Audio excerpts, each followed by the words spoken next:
we were just on the train on the way back, and Danny was getting into fights with the people about his mask. Oh, yeah. And it wasn't, and no one else had a mask on. They were just like, come on, sir, cover that up. You're grossing out everyone. This is the no gross train. They are. Amtrak is aggressive with the masks. Though. And because it's all, the one guy was kind of had a cool guy image, and he was very walking up like, come on, man. You know with that mask, dude. Well, no, on the way, first off, yesterday on the way there, it was a woman, and she was straight up, like, instantly. She goes, look, I'll kick you off this flight. She goes, I've warned you twice, even though it was the first one was like, hey, we have a mask thing, and it was like, the train hadn't even moved yet. And then she goes, we'll warn you twice next, if I warn you again, you're getting off at the next stop, which was pretty aggressive.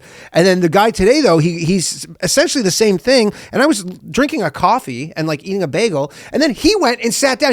He literally gave me the thing. He goes, yeah. So every sip, you lift it. Put it down, yeah. Put it down for the sip. You put it back up. And then he went, we were in the cafeteria car. He went and sat down, just pulled his mask down, and he's just drinking a coffee. And I go, are you fucking... Smash the coffee in his face. Dude, I honestly walk up to him. I wanted to walk up to him and be like, hey, what happened to the policy, man? What's up, pal? Yeah, it was the rules for thee, not for me, huh? That was ridiculous. They were really in your face. And you go, this is over, pal. You go... At the very least, if it's your job, no one's coming in to check on you where they go, you're not going to get in trouble. So at this point, this is just a power trip. Yeah. It's over. Yeah. And I've been watching. So, places like New York Times, I've been keeping up on everyone's, slow, basically they're inching their way in to saying, you know what I mean? Because they don't want to be like, yeah, this thing's all over. I don't know what it is. It just changed now, and the masks don't do anything, basically. So they're inching their way in. But New York Times is their best one recently. They released this article being like... The lying New York Times? Well, the paper of broken record. They go, do COVID precautions work? And this is what it says. These stark differences have created kind of a natural experiment, but did Omicron spread less in the parts of the US where social distancing and masking were more common? The answer is surprisingly unclear. So, but then, by the way, the gist of the article at the end of the day is but it's all still pretty good. Yeah. And you know what they do? Do they do nothing? No. Do they do something?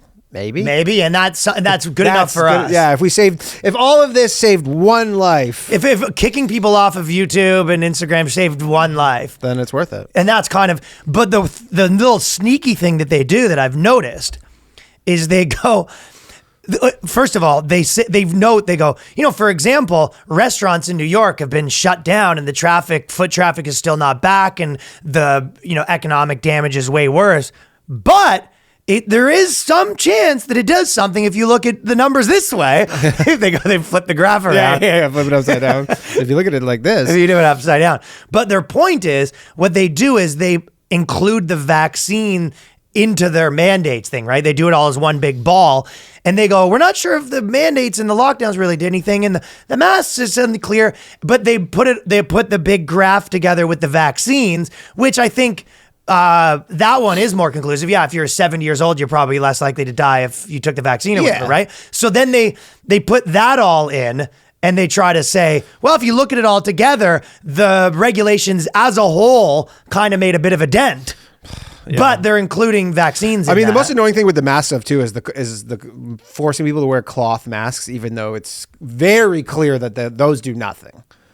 And everybody admits that they do nothing, and then they go, the places they're like, you have to just wear a mask, a cloth one. Well, that's why when these people are talking about misinformation, for the last God knows how long, fucking Allah knows how long. Yeah. The funny part to me was it's interesting now that all the Russia stuff, just thing after thing after thing is coming out where it goes, okay, that wasn't true. And it's like so you might call that misinformation. Oh, there is an absurd amount of that. Do you want to hear an interesting thing? Yes. Okay. So I love interesting things. Basically, if you look at because just, you know, when their narrative shifts, it shifts. You know what I mean? When the big the media decides this is their new thing, this is their new thing. Yeah. And Well, you know, they have people they have their marketing department goes, yo, look at the clicks this shit's getting. yeah, this is a click city. Yeah. Fellas, thank you for watching that clip. Now, if you want to support this podcast, an easy way to do it is patreon.com/theboyscast. There's a new episode every week, only 5 bones, and we got tons of episodes there already. So support the dogs. Support the dogs. I've been Bowen Yang.